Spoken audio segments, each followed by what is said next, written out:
கர்த்தருடைய பரிசுத்த நாமத்துக்கு ஸ்தோத்திரம். அப்படியே கண்களை மூடி இந்த நாள் வார்த்தைக்காக எல்லாம் ஸ்தோத்திரம். இயேசுவே ஸ்தோத்திரம். ராஜாவே துதிக்கிறோம் துதிக்கிறோம் துதிக்கிறோம். கர்த்தாவே நல்லவரும் வல்லவரும் கிருபை நிறைந்த எங்கள் தேவாதி தேவனையுமே நாங்கள் ஸ்தோத்திரிக்கிறோம். அப்பா, இதோ இந்த நாளில் இந்த ஆராதனையின் மத்தியில் கர்த்தாவே வார்த்தையை பேசும்படியாக என்னை நீர் அழைத்த உடைய கிருபைக்காக கொடான கொடி நன்றி இயேசுவே.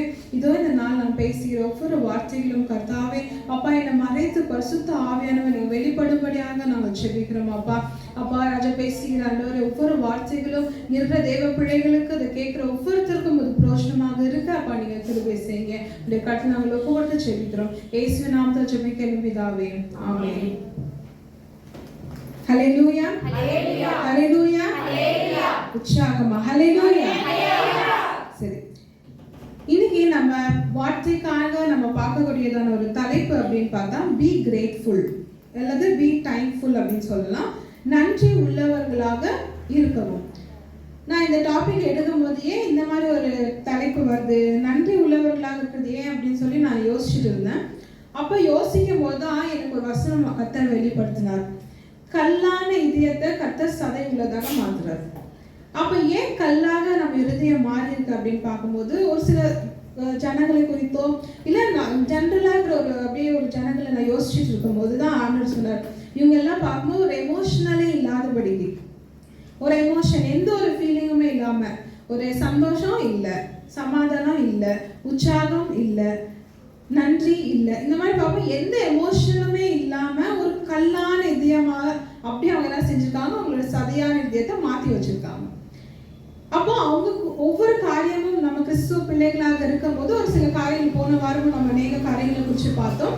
அதுல ஒன்றாக தான் இந்த தலைப்பை நான் எடுத்திருக்கோம், பி டைம்ஃபுல் அல்லது நன்றி உள்ளவர்களாக இருக்கிறோம். எடுத்து வாசிங்க எஸ்ரா 3வது அதிகாரம் 11வது வசனம். நம்ம நன்றி உள்ளவர்களாக இருக்கிறோம் அப்படின்னு சொன்னா, சரி ஆண்டவர் ஏதோ செஞ்சாரு, என்னை நீங்க உயிரோட வச்சிருக்கிறாரு, நான் நன்றி சொல்றேன், வாயில மட்டும் நன்றி சொல்றது பத்தாது. ஆனால் நம்மளுடைய ஆக்ஷன், நம்ம அதை எப்படி கிரியைகளா காட்டுறோம், அந்த நன்றி உள்ளவர்களா இருக்கிறத நம்ம எப்படி ஆக்ஷன் அந்த கிரியையை நம்ம காட்டுறோம் அப்படின்னு தான் நம்ம இருக்கணும். எப்படின்னா இந்த பேரபிள் ஆஃப் டேலண்ட் உங்க எல்லாருக்குமே தெரியும். 3 வேலைக்காரர்கள் இருந்தாங்க. அந்த ஒரு லேண்ட்லார்ட் வந்துட்டு ஊர் விட்டு வெளியே போகும்போது முதல் இருந்த ஒரு மனுஷனுக்கு 1 தாலந்து கொடுக்குறாரு, 2வது இருந்த மனுஷனுக்கு 2 தாலந்து, 3வது உள்ள மனுஷனுக்கு 5 தாலந்து கொடுத்துட்டு என்ன செஞ்சாரு, ஒரு ஊருக்கு போயிட்டாரு. திரும்ப அந்த ஊருக்கு போயிட்டு வரும்போது என்ன ஆச்சு அப்படின்னு பார்த்தா, அந்த 1 வச்சிருந்தவன் என்ன செஞ்சான், அதை போய் மண்ணில் புதைச்சி அதை என்ன செஞ்சிருக்கான், வச்சுட்டான். 2 தாலந்து வாங்கினவன் என்ன செஞ்சான், அதை பேங்க்ல போட்டு வட்டி எடுத்து அவன் ரபிளாக்கி கையில வச்சிருக்கான். 5 தாலந்து கொடுத்தவன் என்ன பண்றான் அப்படின்னா 5 10 கையில வச்சிருக்கான். இதுக்கும் நன்றிக்கு என்ன சம்மந்தம் அப்படின்னு பார்த்தீங்கன்னா, அவங்களோட கிரியையை நம்ம பார்க்கலாம். எப்படிப்பட்ட அவங்க கிரியை இருந்திருக்கு அப்படின்னா, அவங்க இத்தனை வருஷம் அவங்களுடைய அந்த லேண்ட்லார்ட், அந்த வேலை கொடுத்த அந்த எஜமான் வந்துட்டு என்னென்ன செஞ்சிருக்கிறான்னா அதுக்கு மாதிரியா தான் அவங்க செஞ்சிருக்காங்க. அவங்க எப்படி அதை ரெட்டிப்பா ஆக்கியிருக்காங்க, ஒண்ணுமே இல்லாம அதே போலதான் நம்மளும். இப்ப இயேசு கிறிஸ்து இப்ப அதே அந்த எக்ஸாம்பிள் ஃபுல்லா முடிச்சிடுறேன். 1 தாலந்து கொடுத்தவர் என்ன சொல்றாரு, நீ வேலை செய்யறதுக்கு லாய்க்கே இல்லைன்னு அவர் என்ன செஞ்சிடறாரு, அவனை திட்டிடுறாரு. இந்த 2 4 ஆகுனவங்களும் 5 10 ஆகுனவங்களும் அவர் என்ன செய்யறாரு அப்படின்னு பாத்தீங்கன்னா, நீ கொஞ்சத்துல உண்மையா இருந்த உன்னை அதிகத்துல ஆசீர்வாதமா வைக்கிறேன் அப்படின்னு சொல்லி ஆசீர்வதிக்கிறாரு, அவங்கள உயர்த்தி வைக்கிறார். அதே போலதான் நம்மளுக்கு ஆண்டவர் செய்கிற ஒவ்வொரு காரியம் நம்ம எப்படி பார்க்குறோம்னா, எனக்கு பெரிய வீடு கொடுக்கல, எனக்கு பெரிய கார் கொடுக்கல, எனக்கு காசு கொடுக்கல, எனக்கு அது கொடுக்கல, இது கொடுக்கல அப்படின்னு சொல்லி நம்ம அடுத்தவங்களை பார்த்து நம்ம போட்டி பொறாம பண்றோம். ஆனால் கர்த்தர் உங்களுக்கு கொடுத்திருக்கிறத நம்ம நன்றி உள்ளவர்களாக இருக்கிறோமா? அவர் உங்களுக்கு கொடுத்திருக்க அந்த சின்ன சின்ன காரியத்துல நீங்க நன்றி உள்ளவர்களா இருந்தீங்கன்னா கர்த்தர் உங்களை அதிகத்துல ஆசீர்வதிப்பார். இது யார் கையில இருக்கு? இப்போ உங்க கையில இருக்கு. அவர் கொடுத்த அந்த சின்ன விஷயம், அவருக்கு உங்களுக்கு கொடுத்திருக்கிற ஒரு சின்ன குடும்பம், அவர் உங்களுக்கு கொடுத்திருக்கிற அந்த சின்ன சபை, அவர் உங்களுக்கு கொடுத்திருக்கிற ஒரு சின்ன வேலை, அவர் உங்களுக்கு கொடுத்திருக்கிற ஒரு சின்ன சின்ன காரியத்துல நீங்க உண்மையா இருந்தீங்க அப்படின்னா கர்த்தர் உங்களை அநேகத்துல ஆசீர்வாதமா வைப்பார். போன 2 வாரத்துக்கு முன்னால கூட நீங்க சில பேர் கேள்வி கேட்டிருந்தீங்க, எப்படி ஏன் ஊழியக்காரர் வந்துட்டு ஆசீர்வாதத்தை குறிச்சே பேச மாட்டேங்கிறார் அப்படின்னு சொல்லி. ஏன் ஆசீர்வாதம் உங்களுக்கு கிடைக்கலன்றதுக்கான காரணம் இதுதான். கொஞ்சத்துல நீங்க உண்மையா இருந்தீங்க அப்படின்னு சொன்னா கர்த்தர் உங்களை அதிகத்துல ஆசீர்வாதம் ஆவார். எடுத்து வாசி எஸ்ரா 3வது அதிகாரம் 11வது வசனம். எப்படி நம்ம நன்றி சொல்லணும்? கர்த்தர் நல்லவர், இஸ்ரவேலின் மேல் அவருடைய கிருபை என்றென்றும் உள்ளது என்று அவரை புகழ்ந்து துதிக்கையில் மாறி மாறி பாடினார்கள். கர்த்தரை துதிக்கையில் ஜனங்கள் எல்லோரும் கர்த்தருடைய ஆலயத்தின் அஸ்திபாரம் போடப்படுகிறதின் நிமித்தம் மகா கம்பீரமாய் ஆரவாரித்தார்கள். புகழ்ந்து துதிக்கணும். முதல்ல எப்படி நம்ம நன்றி சொல்லணும் அப்படின்னு பார்த்தா புகழ்ந்து துதிக்கணும். இப்போ நம்ம ஏதாவது ஒரு வீட்டில் ஒரு வேலை செஞ்சுருக்கோம் அப்படின்னு பார்த்தீங்கன்னா, இல்லை உங்கள் வேலை செய்கிற இடத்துல ஒரு வேலை செஞ்சீங்கன்னா நம்ம எக்ஸ்பெக்ட் பண்ணுறது ஒரே ஒரு விஷயம் தான், ஒரு அப்ரிசியேஷன். அவங்க என்ன பண்ணணும், வந்துட்டு அவங்களை தட்டி பிடிச்சிட்டு நல்ல வேலை செஞ்சுருக்கிறீங்க, என்ன சொல்லணும், வீடை சுத்தமாக வச்சுருக்கீங்க அப்படின்னு என்ன செய்யணும், உங்களை அப்ரிஷியேட் பண்ணணும் அப்படின்னு நம்ம நினைக்கிறோம். அப்படி அவங்க அப்ரிஷியேட் பண்ணலன்னா அப்படி நம்ம என்ன செய்வோம், அடுத்த வாட்டி பண்ணும்போது என்ன செஞ்சா என்ன, ஒன்று நம்மளை கண்டுக்க போகிறது இல்லை, எதையோ செஞ்சு வச்சுட்டு போவோம், அப்படிதானே செய்வோம். அதே போல் ஆண்டவர் உங்களுக்கு கொடுத்துருக்கிற ஒவ்வொரு காரியத்திலையும் நீங்கள் நன்றி உள்ளவராக இருந்தீங்கன்னா தான் ஆண்டவர் என்ன செய்வார், உங்களுக்கு அதிகமாக கொடுத்துக்கிட்டே இருப்பார். அது நம்ம எப்படி நன்றி சொல்லணும், வாயில் வந்துட்டு நன்றி நன்றி, நீங்கள் இதை செஞ்சீங்க நன்றி, அதை செஞ்சீங்க நன்றி, எனக்கு அதெல்லாம் செஞ்சு நன்றி. துதி பாடல்களோட நம்ம நன்றி சொல்லணும். எத்தனை பேர் துதி பாடலுக்கு சபையில் வந்து உட்காந்துருந்தோம், எத்தனை பேர் பாட்டு பாடணும், எத்தனை பேர் ஆண்டவரை துதிச்சோம். சரி, நான் வீட்டில் துதிக்கிறேன், நான் அந்த என் வீட்டில் இருக்கும்போது நான் வேலை செய்யும் போது பாட்டு பாடிக்கிட்டே நான் துதிச்சிட்டேன். எப்போ நன்றி சொல்லணும், அடுத்து நம்ம வாசிக்கலாம். எடுத்து வாசிங்க. சங்கீதம் 35வது அதிகாரம் 18வது வசனம். Psalms 35:18. சங்கீதம் 35:18. மகா சபையிலே உம்மை துதிப்பேன், திரளான ஜனங்களுக்குள்ளே உம்மை புகழ்வேன்.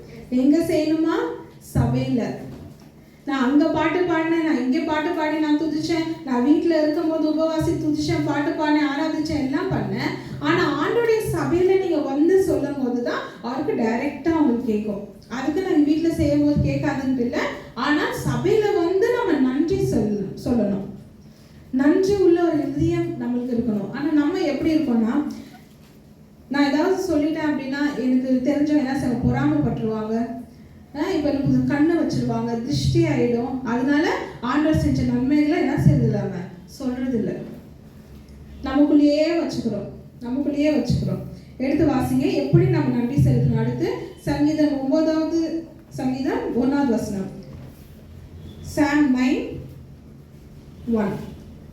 கர்த்தாவே, என் முழு இதயத்தோடு உம்மை துதிப்பேன், உம்முடைய அதிசயங்களை எல்லாம் விவரிப்பேன். எப்படியா, உங்களுடைய முழு இதயத்தோட நீங்க அவருக்கு நன்றி சொல்லணும். அறகுறை இதயத்தோட. நம்ம எப்பயுமே எப்படின்னா, அதை நான் சொன்னது போல பெருசெல்லாம் நம்ம பார்ப்போம், பெரிய காரியம், பெரிய விஷயம் வாழ்க்கை நடக்கல, இதெல்லாம் என்ன வெறும் சின்ன சின்ன காரியம். ஆனா கொஞ்சம் நம்ம யோசிச்சு பார்த்தோம் அப்படின்னு பார்த்தீங்கன்னா, நாட்டில் அவ்வளோ கொடிய நோய்கள், வியாதிகள், அவ்வளோ பெரிய ஒரு வெள்ளம் வந்துட்டு இருக்கு. ஆனால் கர்த்தர் நம்ம இருக்கிற இடம், நம்ம இருக்கிற இந்த பெங்களூர்ல இருக்கிற இடம், கர்த்தர் நம்ம என்ன செய்ய பாதுகாத்துருக்கிறார். ரொம்ப தூரம்லாம் இல்லை, ஒரு 2 தெரு தள்ளி போனீங்கன்னா மரம் விழுந்து என்ன இருக்கு, அந்த இடம் ஃபுல்லு பிளாக் ஆகி பெரிய பிரச்சனையா இருக்கு. ஆனா கர்த்தர் நம்மளை பாதுகாத்து இருக்கிறார், நம்ம குடும்பத்தை பாதுகாத்து. எத்தனை பேர் நன்றி சொல்லி இருக்கிறோம்? எப்படி நன்றி சொன்னீங்க? முழு இதயத்தோட சொன்னீங்களா? அங்க இங்க பார்க்கணும், கொரோனா திரும்ப வந்துருச்சு, COVID-19 நிறைய ஆயிடுச்சு, ஸ்ப்ரெட் ஆயிடுச்சு. 9 வயசு குழந்தைகள் வேற எங்கேயும் இல்லை, இங்க பக்கத்துல கல்யாண நகர்ல. ஆனா கர்த்தர் நம்மளை பாதுகாத்து இருக்கிறாரா, நம்ம குடும்பத்தை பாதுகாத்துருக்காரா? எத்தனை பேர் முழு இதயத்தோட நன்றி சொல்லியிருக்கோம்? காலை எந்திரிச்சோடனே, இசப்பா இந்த நாள் எனக்கு கொடுத்தீங்க நன்றி, இந்த நாள்ல நான் உங்க கரத்துல நான் கொடுக்குறேன், நீங்க என்னை வழி நடத்துங்க. அடுத்து தூங்கும் போது, இசப்பா இந்த நாளை கொடுத்து மட்டுமாக காத்தீங்க நன்றி.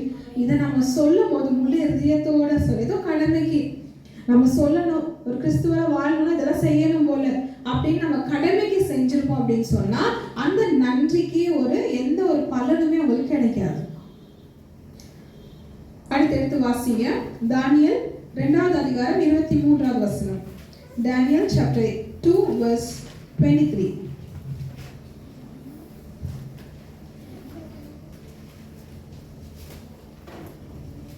தானியேல் 2வது அதிகாரம் 23வது வசனம். என் பிதாக்களின் தேவனே, நீர் எனக்கு ஞானமும் வல்லமையும் கொடுத்து நாங்கள் உம்மிடத்தில் வேண்டிக் கொண்டதை இப்பொழுது எனக்கு அறிவித்து ராஜாவின் காரியத்தை எங்களுக்கு தெரிவித்தபடியினால் உம்மை துதித்து புகழ்கிறேன் என்றார்.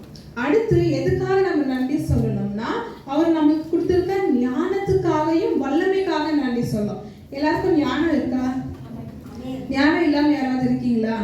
எல்லாருக்குமே இருக்கு. அப்போ கர்த்தர் நமக்கான ஞானத்தை கொடுத்திருக்கிறார் அப்படின்னு சொல்லி நம்ம என்ன செய்யணுமா? நன்றி சொல்லணும். நம்மளுக்கு எது இருக்கு ஞானம்?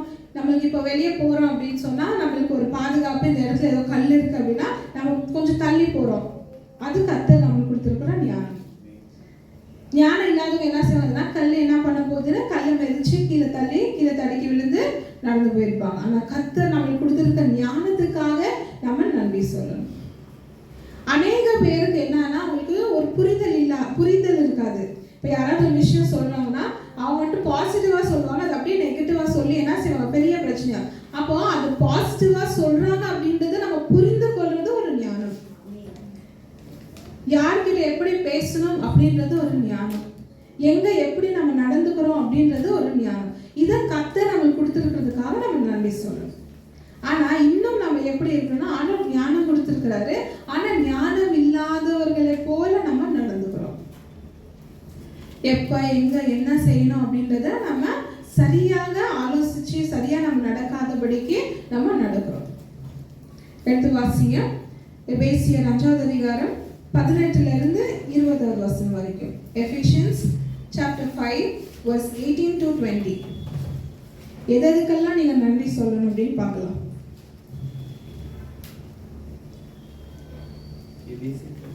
எபேசியர் 5வது அதிகாரம் 18ல இருந்து 23. துன்மார்க்கத்திற்கு ஏதுவான 19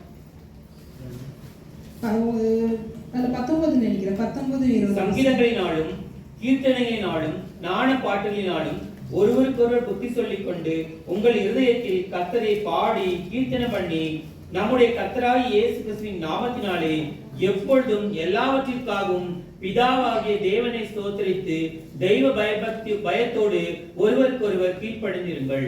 எப்படியா? ஒருத்தருக்கு ஒருத்தர் புத்தி சொல்லி பாட்டு பாடி எல்லாவற்றிற்காக நீங்க நன்றி சொல்லணும். எல்லாத்துக்காகவும் நீங்க நன்றி சொல்லணும். மழையே பெய்யல, நன்றி சொல்லுங்க, ஆண்டவர் மழை பெய்ய வைப்பார். மழை நிறைய வந்துருச்சு, நன்றி சொல்லுங்க, ஆண்டவர் அதை பாதுகாப்பார். இப்படி நம்ம என்ன சொல்லி எல்லாவற்றுக்காக உங்களுக்கு என்னென்ன கொடுத்திருக்கிற ஆண்டவர் எல்லாத்துக்காக நன்றி சொல்லுங்க. ஒரு அடங்காத பிள்ளைய கொடுத்திருக்காரு, பரவாயில்ல நன்றி சொல்லுங்க, ஆண்டவர் பிள்ளைய கொடுத்திருக்கிறார். நல்ல வேலை இல்லையா, வேலையில பிரச்சனையா, பரவாயில்ல நன்றி சொல்லுங்க, ஆண்டவர் உங்களுக்கு வேலையை கொடுத்திருக்கிறார். வேலையை கர்த்தர் மாற்றுவார். அது எப்படி? புத்தி சொல்லி, ஒருத்தருக்கு ஒருத்தர் புத்தி சொல்லி. நம்ம என்ன புத்தி சொன்னா நம்மளுக்கு என்ன ஆகுது அப்படின்னு பாத்தீங்கன்னா ரொம்ப கஷ்டமா இருக்கு. இவங்கெல்லாம் எனக்கு புத்தி சொல்றாங்க, இவங்கெல்லாம் எனக்கு ஆலோசனை சொல்ல வந்துட்டாங்க. அது வேதத்திலே சொல்லியிருக்கு. ஒருத்தருக்கு ஒருத்தர் நம்ம என்ன செய்யணுமா? புத்தி சொல்லி பாடல்களை பாடி எல்லாவற்றுக்காக நம்ம நன்றி செலுத்தணும். ஆனா நம்ம எப்படி நன்றி செலுத்தணும்னா, ஏதாவது ஒரு பெரிய காரியம் நம்ம ஹாஸ்பிட்டலுக்கு போய் ஒண்ணுமே இல்லைன்னு நம்ம வரோம் பாருங்க, அப்பதான் நன்றி சொல்லுவோம். ஆண்டவர் உங்களுக்கு ஜீவனை கொடுத்துருக்க நன்றி சொல்லுவோம். டெய்லி நம்ம உயிரோட எந்திரிக்கிறோம், நன்றி சொல்லியிருக்கோமா? நம்ம ரோட்ல போகும்போது வரும்போது கர்த்தர் நம்மளை பாதுகாத்துக்க நம்ம நன்றி சொல்லியிருக்கிறோமா? கிடையாது. இதெல்லாம் நம்ம யூஷுவல். என்ன டெய்லி நான் போறேன், டெய்லி நான் வந்துட்டு இருக்கேன், இதுக்கெல்லாம் எதுக்கு நான் நன்றி செலுத்தணும்? இந்த நன்றி செலுத்துறதுக்கு ஆண்டவருக்கு மட்டுமில்ல, நம்ம கூட இருக்கிற மனுஷர்களுக்கும் நம்ம நன்றி உள்ளவர்களாக இருக்கணும். அதுக்கு தான் நம்ம ஒருத்தருக்கு ஒருத்தர் புத்தி சொல்றோம். புத்தி சொல்றோம் அப்படின்னா அது ஒரு விதமான நன்றி சொல்றது தான். அடுத்து எடுத்து வாசிங்க. பிலிப்பியர் 4வது அதிகாரம் 6-7 வசனம். Philippians chapter 4 verse 6 and 7.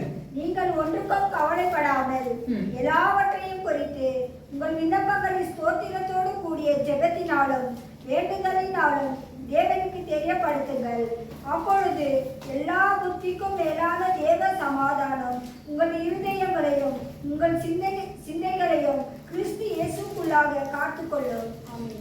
எல்லா சூழ்நிலையிலும் ஜெபித்து நன்றி சொல்லணும். அத இங்கிலீஷ்ல எப்படி இருக்குன்னா, do not be anxious about anything but in every situation by prayer and petition with thanksgiving எப்படியா? ஜெபம் விண்ணப்பத்தோட நீங்க என்ன செய்யணுமா? நன்றி சொல்றதா இருக்கணும். அதுதான் நம்ம ஒவ்வொரு நாளும் ஜெபம் இருக்கும்போது, நம்ம டெய்லி ஒவ்வொரு டைம் ஜெபம் பண்ணும்போது, ஆண்டவர் இத்தனை நாள் நீங்க செஞ்ச ஒவ்வொரு காரியத்துக்காக நம்ம நன்றி சொல்லி நம்ம ஜெபத்தை ஆரம்பிக்கிறோம். இப்போ இந்த மாதம் முடிஞ்சிருச்சு. இந்த மாதம் கடைசி ஞாயிற்றுக்கிழமை அப்படின்னு பார்த்தீங்கன்னா இன்னைக்கு நம்மளுக்கு ஒரு டைம்ஸ் கிவிங்கான ஒரு ஆராதனை. வருஷம் எண்ட்லையும் அப்படிதான் நம்மளுக்கு ஒரு நன்றி செலுத்துற ஒரு ஆராதனை இருக்கும். இதெல்லாம் எதுக்குன்னா, ஆண்டவர் இத்தனை நாள் நம்மளுக்கு என்னென்ன செஞ்சிருக்கிறார், நம்ம நல்லது செய்கிறாரு, ஆண்டவர் நம்ம எப்படி நம்மளை வழி நடத்திருக்கிறாரு, என்னென்ன நம்மளுக்கு கொடுத்துருக்கிறார், இதுக்கெல்லாம் நம்ம நன்றி செலுத்தணும். அப்போ நம்ம நன்றி செலுத்துறது எப்படி செலுத்தணும் அப்படின்னா, எதை குறிச்சும் கவலைப்படாதபடிக்கு எல்லா சூழ்நிலையிலும் நீங்க நன்றி சொல்றதா இருக்கணும். எனக்கு மனசு கஷ்டமா இருக்கு, எனக்கு துக்கமா இருக்கு, அழுகையா இருக்கு, அதுக்கு நான் நன்றி சொல்ல மாட்டேன் ஆண்டவருக்கு கிடையாது. ஆண்டவர் உங்களுக்கு இத்தனை நாள் எல்லாவற்றையும் செஞ்சாருல்ல, நன்றி சொல்லுங்க. அந்த சூழ்நிலையில கர்த்தர் மாற்றுவார். நம்ம நன்றி உள்ளவர்களாக எல்லா சூழ்நிலையிலும் இருக்கணும். அதுல எடுத்து வாசிங்க 1 தெசலோனிக்கேயர் 5:18. 1 Thessalonians chapter 5 verse 18. எல்லாவற்றிலேயும் ஸ்தோத்திரம் செய்யுங்கள், அப்படி செய்வதே கிறிஸ்து இயேசுவுக்குள் உங்களை குறித்து தேவனுடைய சித்தமாய் இருக்கிறது. இது என்னவா இருக்கு? தேவனுடைய சித்தமா இருக்கு. நம்ம கிறிஸ்துவர்களா இருந்தா ஆண்டவருடைய சித்தத்தை செய்யணும் அப்படின்ட்டு சில வாரத்துக்கு முன்னால நம்ம வார்த்தைகளை பார்த்தோம். அப்ப ஆண்டவர் சித்தம் என்னவா இருக்கு அப்படின்னு பாத்தீங்கன்னா, நம்ம அவருக்கு எல்லாவற்றிலும் எல்லா சூழ்நிலையிலும் நன்றி சொல்லுகிறவராக இருக்க வேண்டும். யோசிப்பீங்க, இதெல்லாம் என்ன பேசுறாங்கன்னா நன்றி சொல்லுது, என்ன நன்றி சொல்லி, ஆனா அதுல இருக்கிற ஒரு சீக்ரெட் மீனிங் நம்மளுக்கு தெரியாது. வெறும் ஆசீர்வாதம், ஆண்டவர் உங்களை உயர்த்துவார், ஆண்டவர் உங்களை வழி நடத்துவார், இப்படி சொன்னா மட்டும்தான் ஆசீர்வாதம் கிடையாது. நன்றி சொல்ல நீங்க இப்படி எல்லாம் நடந்தீங்கன்னா ஆட்டோமேட்டிக்கா உங்களுக்கு வந்துட்டு என்ன செய்ய கர்த்தர் ஆசீர்வாதத்தை கொடுப்பாரு. இதெல்லாம் ஒரு சின்ன சின்ன ஸ்டெப், ஒரு ஸ்டெப்பா நீங்க போனீங்கன்னா அப்படிதான் கர்த்தர் உங்களுக்கு ஆசீர்வாதத்தை கொடுப்பாரு. டைரக்டா உங்களுக்கு ஆசீர்வாதம் வந்து விழுகணும் அப்படின்னு நினைச்சீங்கன்னா எதுவுமே உங்களுக்கு நடக்காது. சாத்தானா உங்களுக்கு டக்குன்னு எல்லாத்தையும் கொடுத்துட்டு என்ன பண்ணுவான்? உங்களை நல்லா பிடிச்சி வச்சுப்பான் அவனுடைய கையில. கர்த்தர் உங்களுக்கு கொஞ்சம் கொஞ்சம் உங்களால தாங்க முடியுமா, இந்த சந்தோஷத்தை தாங்க முடியுமா, இந்த நிறைவை கொடுத்தா நீங்க ஒழுங்கா பாத்துக்குவீங்களா அப்படின்னு என்ன செய்வாரு? கொஞ்சம் கொஞ்சமா தான் உங்களுக்கு ஆசீர்வாதத்தை கொடுப்பாரு. அடுத்து எடுத்து வாசிங்க Colossians chapter 2 verse 6 to 7. கொலோசியர் 2:6-7. ஆகையால் நீங்கள் கர்த்தராகிய கிறிஸ்து இயேசுவை ஏற்றுக்கொண்டபடியே அவருக்குள் வேர் கொண்டவர்களாகவும் அவர் மேல் கட்டப்பட்டவர்களாகவும் அவருக்குள் நடந்து கொண்டு நீங்கள் போதிக்கப்பட்டபடியே விசுவாசத்தில் உறுதிப்பட்டு ஸ்தோத்திரத்தோடு அதில் பெருகுவீர்களாக. அடுத்து என்ன அப்படின்னு பாத்தீங்கன்னா, நம்ம கிறிஸ்துவுக்குள்ள வேரூண்டு அவருக்குள்ள கட்டப்பட்டிருக்கோம் அப்படின்னு சொன்னா நம்ம நன்றி உள்ளவர்களாக நம்ம என்ன செய்வோம்? அதுல வந்து ஓவர்ஃப்ளோ ஆகும். எப்படின்னா, நம்ம ஆண்டவருக்குள்ள நம்ம கிறிஸ்துவுக்குள்ள இருக்கிறோம் அப்படின்னு சொன்னா நம்ம எதுக்காக அநேக நன்றி சொல்ல போறோம்? ஏன்னா கர்த்தர் நமக்கு எல்லாத்தையும் கொடுத்துட்டாரு. நம்ம கிறிஸ்துவுக்குள்ள நிலையா இருக்கும் போது, அவருக்குள்ள நம்ம வேரூண்டி இருக்கும் போது, அவருக்குள்ள நம்ம கட்டப்பட்டு இருக்கிற போது நம்ம என்ன செய்வோம்? ஆண்டவருக்கு பிரியமானதை செய்வோம், அவர் நம்ம சித்தத்தை நம்ம செய்கிறவராக இருப்போம். அப்ப கர்த்தர் நம்ம மேல பிரியமா இருப்பார், ஆசீர்வாதத்தை கொடுப்பார். இப்ப எல்லாம் ஆசீர்வாதம் கொடுத்துட்டா, இப்ப நம்ம என்ன செய்வோம்? நன்றி சொல்ல ஆரம்பிச்சிருவோம். அதான் ஆண்டவர் நம்ம நன்றி உள்ளவர்களாக இருக்கோம் அப்படின்னு சொன்னாதான் நமக்கு எல்லாவற்றிலும் ஒரு ஆசீர்வாதத்தை கர்த்தர் நம்மளுக்கு கட்டளையிடுவார். அடுத்து நான் எல்லாமே நான் பெற்றுக்கொண்டேன், நான் ஆண்டவருக்கு நன்றி சொல்லிட்டேன், ஆனா அது எப்படி நான் ஆக்ஷன்ல காமிக்க போறேன்? இப்போ நீங்க என்ன செய்யுங்க, நம்மளாம் எப்படின்னா, எனக்கு நான் ஒரு கார் வாங்கிட்டேன் அப்படின்னா நான் யாருக்கும் சொல்ல மாட்டேன். என் ஃப்ரெண்ட்ஸுக்கோ, என்னுடைய ரிலேட்டிவ்ஸோ, சர்ச்சிலையோ, ஊழியக்காரருக்கோ, எனக்கு தெரிஞ்சவங்களுக்கோ யாருக்கும் சொல்ல மாட்டேன். ஏன் அப்படின்னு பார்த்தீங்கன்னா, எல்லாரும் நம்மளுக்கு என்ன சொல்லுவாங்க? பொறாம போட்டிப்பட்டு நம்மளை பேசுவாங்க. இல்லை நான் ஒரு வீடு வாங்கிட்டேன், இல்லை நான் நல்ல வேலைக்கு போயிட்டேன், நான் நல்லா சம்பாதிக்கிறேன், நான் நிறைய மார்க் வாங்கிட்டேன், பாஸ் ஆகிட்டேன் அப்படின்னா நம்ம எப்படி செய்வோம்னா நம்ம யாருக்கும் சொல்ல மாட்டோம். ஆனால் நம்ம அடுத்தவங்களுக்கு சொல்றது தான் ஆண்டவருக்கு நன்றி செலுத்துகிற ஒரு காரியம். இப்போ ஃபார் எக்ஸாம்பிள் நீங்கள் பார்த்தீங்க அப்படின்னா, நீங்கள் யாருக்கும் ஒரு 10,000 ரூபாய் கொடுத்து உதவி செஞ்சிட்டீங்க. சரி, ஒரு எக்ஸாம்பிள் 10,000 ரூபாய் கொடுத்து உதவி செஞ்சிட்டீங்க. இப்போ அவங்க என்ன செய்யணும் நீங்கள் எதிர்பார்க்குவீங்க அப்படின்னா, அவங்க அவங்களுக்கு நன்றி சொல்லணும், தேங்க்ஸ் சொல்லணும். அது எப்படி? அவங்க உங்ககிட்ட நடந்துக்கிற ஒரு விதத்தை, உங்ககிட்ட பிரியமாக இருக்கணும், சிரிச்சு சிரிச்சு பேசணும். அப்போனா அவங்க ஓகே, இவங்க நல்லவங்க, நல்ல விதமாக நடந்துக்கிறாங்கன்ட்டு. அது எப்படி நம்ம ஆண்டவர் மூலியமாக நம்ம எப்படி வெளியே காட்டுறோம் அப்படின்றத பார்ப்போம். வாசிங்க எபிரேயர் 13வது அதிகாரம் 15-16 வசனம். Hebrews chapter 13 verse 15-16. ஆகையால் அவருடைய நாமத்தை துதிக்கும் உதடுகளின் கனியாக ஸ்தோத்திர பலியை அவர் மூலமாய் எப்போதும் தேவனுக்கு செலுத்த கடவோம். அன்றியும் நன்மை செய்யவும் தான தர்மம் பண்ணவும் மறவாதிருங்கள். இப்படிப்பட்ட பலிகளின் மேல் தேவன் பிரியமாய் இருக்கிறார். ஆமென். அடுத்து என்ன பண்ணணும் அப்படின்னு பாத்தீங்கன்னா, நம்ம ப்ரொஃபஸ் பண்ணணும். அதாவது எப்படின்னா, நம்ம சொல்லணும், அடுத்தவர்களுக்கு சொல்லி அந்த விஷயத்தை ஷேர் பண்ணிக்கணும். தான தர்மம் அப்படின்னு பார்க்கும்போது வெறும் காசு பணத்துலையோ அல்ல நம்ம கொடுக்குற பொருட்களையோ இல்லை, ஆனா நம்ம பண்ணுற தர்மம் எப்படி, தானம் எப்படி இருக்கணும்னா ஆண்டவர் செஞ்ச காரியங்களையும் நம்ம சொல்லுகிறவர்களாக தான் இருக்கணும். நம்ம அதை ஸ்ப்ரெட் பண்ணணும். ஆண்டவருக்கு எனக்கு இப்படி செஞ்சுட்டார், எனக்கு ஆண்டவர் நன்மை செஞ்சிருக்கிறார், கர்த்தர் என்னை இப்படியா வழி நடத்திருக்கிறார், என்னை பாதுகாத்து நீங்க சொல்லும் போது தான் இன்னும் மேல மேல உங்களுக்கு கர்த்தர் என்ன செய்வார், ஆசீர்வாதத்தை பொழிய பண்ணுவார். இப்ப ஆண்டவர் கண்ணு தெரியாதவங்களுக்கு என்ன பண்ணாங்க, கண்ணு தெரிய வச்சார்.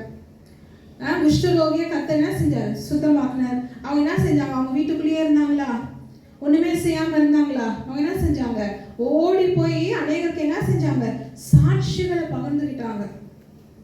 அவங்க என்ன செஞ்சாங்க, சாட்சிகளை பகிர்ந்து ஆண்டவரை பத்தி எல்லார்கிட்டையும் சொல்லி அவங்க அநேக பேர்களை என்ன செஞ்சாங்க, கிறிஸ்துவ பற்றி தெரிஞ்சு கொள்கிறவர்களாக பண்ணாங்க. அதே போலதான் நம்மளும். சரி, எனக்கு அந்த மாதிரியான நோய் இல்லை, கர்த்தர் எனக்கு அவ்வளோ பெரிய அற்புதம் செய்யல, அதிசயம் செய்யல, ஆண்டவர் செஞ்ச சின்ன சின்ன காரியத்தையும் சொல்லுங்க. கர்த்தர் அப்பதான் அவங்க என்ன செய்வார், அநேகத்துல ஆண்டவர் கர்த்தர் நம்மளை உயர்த்தி ஆசீர்வதிப்பார். எடுத்து வாசிங்க 1 சாமுவேல் 12வது அதிகாரம் 24வது வசனம். 1 Samuel chapter 12 verse 24.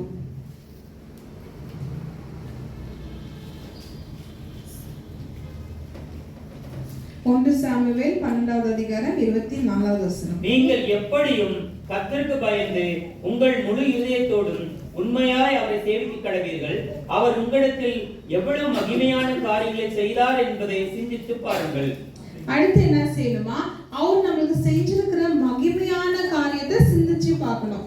ஆனா நம்ம எப்படி இருக்கிறோம் அப்படின்னு பாத்தீங்கன்னா, ஒரு நன்றி இல்லாதவர்களாக அவரை நம்ம யோசிக்கவே மாட்டோம். சரி, இன்னைக்கு செஞ்சார், இன்னைக்கு மட்டும் நான் யோசிக்கிறேன், இன்னைக்கு மட்டும் நான் பேசுறேன், அவ்வளவுதான் இல்லை. நம்ம எப்பயுமே நம்மளோட வாழ்நாட்கள் எல்லாம் நம்ம அதை சொல்லிட்டு நன்றி சொல்லிக்கிட்டே, நாங்கள் இவ்வளோ நன்மை செஞ்சீங்க, இது எவ்வளோ காரியங்களை கர்த்தர் நம்மளை பிறந்து இம்மட்டுமாக நம்மளை வழி நடத்திருக்கிறார், அநேக அற்புத அதிசயம் கர்த்தர் நம்மளுக்கு செஞ்சிருப்பார். அது எதையுமே நம்ம மறக்க கூடாது. அதை மறந்துட்டோம் அப்படின்னு சொன்னா கர்த்தர் நம்மளை மறந்துடுவார். நம்ம அவர் செஞ்சதையே மறந்துட்டோம் அப்படின்னா அவரையும் நம்ம மறந்துட்டோம் தான் அர்த்தம். அவரையும் நீங்க மறந்துட்டீங்கன்னா அவர் உங்களை திரும்ப மறந்துடுவார். நீ யாரு எனக்கு தெரியாதே, எந்த சர்ச்சுக்கு போனேன் எனக்கு தெரியாதே, என்னை துதிச்சியா என்னை ஆராதிச்சியா எனக்கு தெரியாது அப்படின்னு சொல்லி செஞ்சுவாரு, உங்களை கை விட்டுடுவார். எடுத்து கடைசி ஒரு வசனத்தை எடுத்து வாசிப்போம். சங்கீதம் 103 2-5. இது எல்லாருக்கும் தெரிஞ்ச ஒரு சங்கீதம். Psalm 103 2-5. என் ஆத்துமாவே கர்த்தரை ஸ்தோத்திரி, அவர் செய்த சகல உபகாரங்களையும் மறவாதே. இந்த இடத்துல அவர் என் மூளைக்கு சொல்றேன் மறந்துடாத, என் இதயத்துக்கு சொல்றேன் மறந்துடாத, என் கண்ணுக்கு சொல்றேன். அவர் என்ன சொல்றாரு, ஆத்துமாவுக்கு சொல்றாரு. ஆத்துமா தான் என்ன செய்யுமா, நன்றி உள்ளதா இருக்கு, எப்பயுமே மறக்காது. அது ஆத்துமாவுக்கு சொல்றாரு, நீ அவர் செஞ்ச எந்த ஒரு நன்மைகளையும் மறக்காத. அவர் செஞ்ச நன்மையில மறக்காது. மறக்காம என்ன செய்ய, எடுத்து வாசியம் அப்படி சொல்லுது. அவர் உன் அக்கிரமங்களை எல்லாம் மன்னித்து உன் நோய்கள் எல்லாம் குணமாக்கி உன் பிராணனை அழிவுக்கு விலக்கி மீட்டு உன்னை கிருபையினாலும் இரக்கங்களினாலும் முடிசூட்டி நன்மையினால் உன் வாயை திருப்தியாக்கிறார். கழுகுக்கு சமானமாய் உன் வயது திரும்ப வாழ வயது போலாகிறது. ஆண்டவர் என்னென்ன செஞ்சிருக்கிறார், நீங்க செஞ்ச பாவங்களை மன்னிச்சிருக்கிறார். நீங்க செஞ்ச பாவங்களை மன்னிச்சபடியாலதான் அவர் என்ன செஞ்சார், சிலுவையில தொங்கி, அந்த மரமான சிலுவையில தொங்கி அடிகள் பட்டு அவரோட ஜீவனை கொடுத்து 3வது நாள் உயிரோட எழும்பி வர்றார். அதுக்கு நம்ம நன்றி சொல்லியிருக்கோமா, இசப்பா நான் செஞ்ச பாவத்துக்கு நீங்க அடிபட்டீங்களே, நான் செஞ்ச தப்புக்கு நீங்க அடிபட்டீங்களே, நான் செஞ்ச காரியத்துக்கு நீங்க எவ்வளவா கஷ்டப்பட்டீங்க, நன்றி இயேசுவே நம்ம சொல்லியிருப்போமா, இனி சொல்லணும். அடுத்து நம்மளோட நோய்களை சுகமாக்கி இருக்கிறார். நோய் வியாதி பலவீனங்கள் கை கால் வலிகள் என்னவா இருக்கட்டும், கர்த்தர் நமக்கு சுகத்தை கொடுத்திருக்கிறார் இல்லவா. கர்த்தர் நம்மளை வழி நடத்துறார். எவ்வளவு பிரச்சனைகள் இருந்தாலும், நம்ம சரீரத்துல எவ்வளவு நோய்கள் இருந்தாலும், ஒரு சில சாட்சி சாட்சி போன வாரத்தில் ஊழியக்காரர் சொன்னார். ஒன்றுமே இல்லாமல் ஒரு ஊழியக்காரர் வந்துட்டு நல்லாவே இருந்தார். ஆனால் திடீர்னு ஒரு வாரத்துக்குள்ளே ஹாஸ்பிட்டல் போயிருக்காங்க. பார்த்தா கேன்சர். ஒரு வாரத்தில் இறந்துட்டார். ஒரு வாரத்தில் என்ன செஞ்சார்? இறந்துட்டார். ஆனால் கர்த்தர் நம்மளை எதுவுமே பெரிய அளவுக்கு போகாதபடிக்கு சின்ன சின்ன காரியத்திலையும் கர்த்தர் நம்மளை பலனாய் மாற்றி கர்த்தர் நம்மளை வழி நடத்துறதுக்காக நம்ம நன்றி செலுத்தோம். நம்மளை நோய்களிலிருந்து விடுவிக்கிறார். அதுக்கு நன்றி செலுத்தணும். அதுக்கு அடுத்து நம்மளோட ஜீவனை அழிவிலிருந்து பாதுகாக்கிறார். நம்ம ஜீவனை என்ன செஞ்சார்? அழிவில் இருந்து அழிஞ்சு போகாதபடிக்கு மாம்சத்திலையும் மாம்சமான காரியத்துல நம்ம ஜீவன் அழியாதபடிக்கு எவ்வளோ கொடிய நோய்கள் வியாதிகள் போராட்டங்கள் வந்த போதும் நம்ம அழிஞ்சு போகாதபடிக்கு கர்த்தர் நம்மளுக்கு ஜீவனை கொடுத்ததுக்காக நன்றி செலுத்தணும். அடுத்த வாசிங்க. நன்மையினால் உன் வாயை திருப்தியாக்குகிறார். கழுகுக்கு சமானமாய் உன் வயது திரும்ப வாழ வயது போலாகிறது. அடுத்து என்ன செஞ்சிருக்கிறார்? எவ்வளோ வயசானாலும் கர்த்தர் உங்களுக்கு இளமையான ஒரு பலத்தை கொடுத்துருக்கார். கழுகுக்கு போல ஒரு பலனையும் வாழ வைத்தியம் கர்த்தர் நம்மளுக்கு கொடுத்துருக்கிறார். நம்ம வாயை நன்மைகளால நிரப்பியிருக்கிறார். எத்தனை பேர் நல்லதை மட்டும் பேசுறோம்? எத்தனை பேர் நல்லவங்களை அடுத்தவங்களை நல்ல வார்த்தைகள் சொல்லி ஆசீர்வதிக்கிறோம்? இப்போ நம்ம எப்படி சொல்றோம்? அவனா என்ன நல்லாவே இருக்க மாட்டான், நாசமா போயிடுவான், அவனா எதுக்கு தான் இருக்கிறானே தெரியல, அவனா என்ன பண்றானே. அவங்களை ஆசீர்வதிங்க, கிறிஸ்துக்களை ஆசீர்வதிங்க. இப்போ உங்க பிள்ளைகளை நீங்க சொல்லுவீங்க, பிள்ளை என்ன பிள்ளை சொன்ன பேச்சே கேட்க மாட்டேங்கன்னா சபிக்காதீங்க, ஆசீர்வதிங்க. கர்த்தர் என்ன செஞ்சு வாயை நன்மைகள்னால நிரப்பி இருக்கிறார். ஆனா அதுக்கு நம்ம எல்லாம் என்ன செய்யறோம்? அதுக்கு எல்லாம் ஆப்போசிட்டா தான். ஆண்டவருக்கு நன்றி சொல்ல மாட்டோம், நன்மையான வாயில நன்மையான வார்த்தைகளை பேச மாட்டோம், முழு இதயத்தோட அவரை துதிக்கிறதும் ஒரு விதமான நன்றி செலுத்துறது தான். அது எங்க நம்ம துதிக்கிறோம்? சபையில துதிக்கிறோம். நன்றி உள்ளவர்களாக இருப்போம். கர்த்தர் நம்மளையும் நம்ம குடும்பத்தை ஆசீர்வதிப்பாராங்க. அப்படியெல்லாம் கண்ணில முடிச்சு ஜெபிப்போம். ஸ்தோத்திரம் இயேசுவே, ஸ்தோத்திரம் அப்பா, துதிக்கிறோம் ராஜா. நல்லவரும் வல்லவரும் கிருபை நிறைந்த எங்கள் தேவாதி தேவனை நாம் ஸ்தோத்திரிக்கிறோம் அப்பா. எங்கள் அளவுக்கும் அதிகமாக நேசிக்கிற எங்கள் அன்பின் பரலோகத்தின் பிதாவே, இதோ இந்த நாளிலுமாய் கூட கர்த்தாவே நன்றி உள்ளவர்களாக இருக்கணும்னு சொல்லி ஒரு தலைப்புல அப்பா நாங்கள் வார்த்தைகளை அப்பா பகிர்ந்துருக்கிறோம். இதோ இந்த நாளில் பேசின ஒவ்வொரு காரியத்திலும் அப்பா இதுக்கு வந்து கேட்குற ஒவ்வொரு ஜனங்களுக்கும் பிரோஜனமா இருந்துச்சுன்னு சொல்லி நாங்கள் விசுவாசிக்கிறோம். இந்த கருத்துல ஒப்பு கொடுக்குறோம். நீங்க ஆசீர்வதியும் வழிநடத்துங்க. இயேசுவின் நாமத்தில் ஜெபிக்கிறோம் பிதாவே.